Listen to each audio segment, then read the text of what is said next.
All right, this video is going to go through orbital speed. So if you turn to, let's see, we're on page 4 of the notes. So orbital motion, number 3, that is the third application of Newton's law of universal gravitation. So again, a couple of vocab words. Orbital distance or orbital radius is something that we'll be talking about.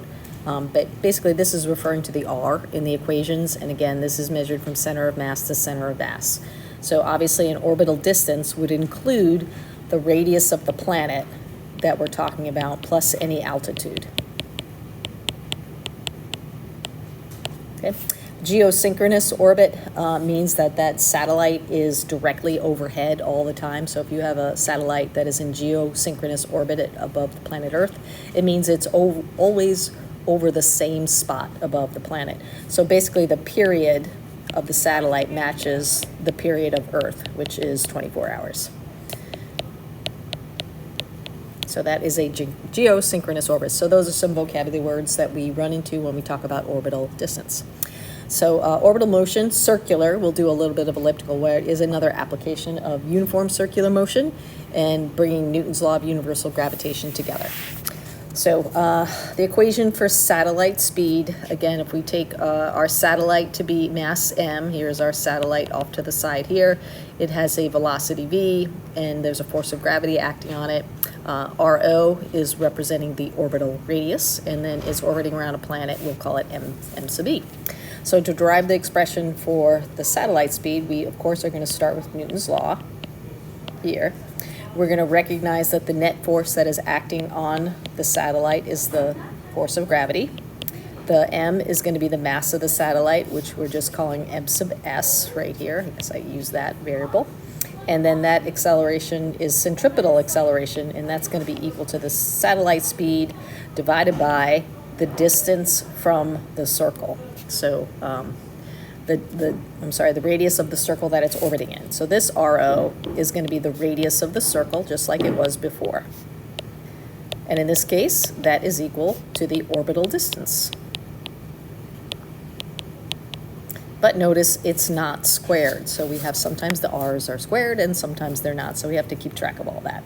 All right, the force of gravity is going to be big G. It would be the interacting masses, which is going to be the mass of the Earth, the mass of the satellite, and then this would be the separation squared. And in this case, that is the same thing as the orbital radius. So this would be RO squared. And then MS, satellite speed divided by RO. So we can see a couple of things here. One, that the satellite speed is going to cancel out and does not affect the satellite speed. One of the separations here, the separation squared, is going to cancel with one of the r's over here. So I'm going to get G times the mass of the Earth divided by the orbital distance, and that is going to be equal to v squared. And then I take the square root of both sides, and I have the equation for satellite speed.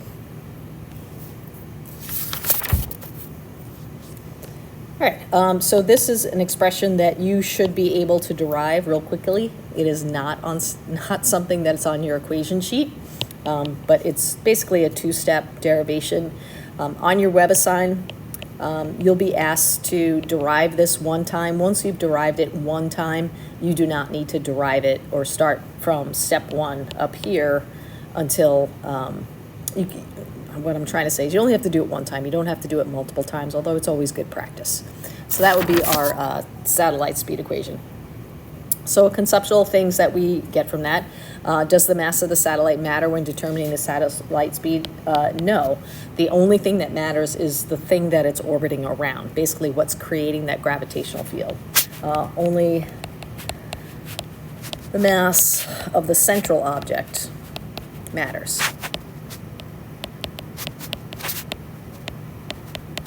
Okay. And again, satellite speed is equal to the square root of big G, mass of what it's orbiting around, divided by the orbital distance, not squared. So we're going to be thinking about proportional radius. What if the orbital distance doubles, right? So if the orbital distance doubles, that would mean that the new speed would be 1 over the square root of 2 times the old speed, right? If I put a G, M, and a 2R doubles, this would be our new speed, then I have a 1 over square root of 2 factor in there. If the orbital speed is doubled, how would that affect the orbital distance? Again, that would have to be 1/4 as much orbital distance in order to double the speed. Wait, not 1/4, 1/2. Yeah, 1/4. 1/4, because I got a square root in there. So again, just kind of looking at these proportional relationships that we're looking at. All right, so suggestion to you is to get a scrap piece of paper and see if you can derive that orbital speed equation all on your own. I kid you not, you need to be able to kind of put those two ideas together. All right, a couple of example problems that I would like you guys to work through. One is to determine the orbital speed of a 150 kilogram satellite 150 kilometers above the Earth's surface. Again, this is going to be an altitude. And then you're given the radius of the Earth and the mass of the Earth. So do go through and attempt to calculate this and make sure that we're getting an answer. I'll check your work when we come back together again. And then I would also like you to determine the gravitational field strength at this location. Again, it should be something less than 9.8, but not tremendously less than 9.8 newtons per kilogram. All right, so let's summarize some of our big ideas. Actually, I'll just tell you the numbers for these example problems so that you can just check your own work. This number is about 7,800 meters per second, which is about 17,800 miles per hour. So again, thinking about how fast the satellite kind of whips around, and this is not a huge distance above the Earth's surface here. And then the gravitational field is about 9.3, if I've done my math correctly, newtons per kilogram. That way you can just check your work, make sure you're using your calculator properly. All right, so there's some big ideas that I wanted to summarize for circular motion. One is kind of understanding that force of gravity that has a lot more detail in it is the same force of gravity that we have been talking about for a long time. We can derive this expression by taking, if we look at some object that's put in some kind of gravitational field around a planet, we divide by the separation squared. Again, this is separation center of mass to center of mass. And that would be equal to m times the g field here. And then we get our expression for the gravitational field strength, which depends on the mass of the planet or the mass of the object that is creating the field. This could be an asteroid, or any object that has mass is going to have a gravitational field around it. So those were some of the big ideas just from looking at the interaction between two masses and exploring the field around a mass. As we apply this to circular motion,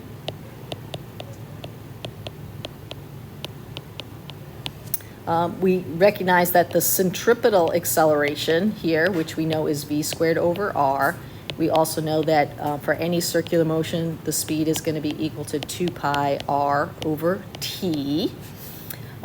This r here is going to represent the radius of the circle that it's orbiting around.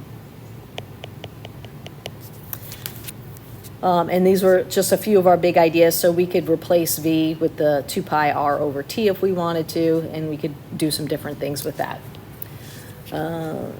Then we connected them together, so marrying circular motion plus Newton's law of universal gravitation and looking at orbital motion,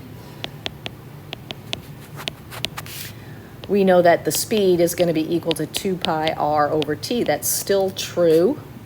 Here again, the r represents the radius of the circle, but then we were able also to write a new expression for it, which was big M, m representing the mass of the object in the middle, divided by that orbital radius squared. So here is where we can kind of connect these two ideas together. Please do not ever use this equation to figure out the speed of, let's say a flying pig or a car on a bank turn. This is only talking about objects that are moving in satellite motion.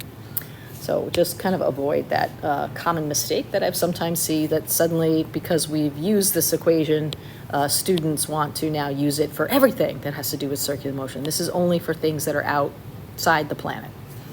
All right, and then the other connection we want to make is that that gravitational field strength, which is still equal to v squared over r, is also going to be the centripetal acceleration, which is going to be equal to big G, mass of the planet, divided by r squared. Again, we would never use, get my little marker here. We would never use this to just solve for this centripetal acceleration for, you know, a roto ride or a Ferris wheel or a roller coaster. This is only looking at orbital motion, but there is a connection between the orbital motion, the centripetal acceleration. This part we can use for either planets or more common things like, you know, coins on discs or rotating platforms. So make sure if you got a big G in the expression, it's only for when we're talking about big concepts like on the surface of the Earth or orbits around the surface of the Earth. So just make sure we have the proper application of that. And we'll stop there.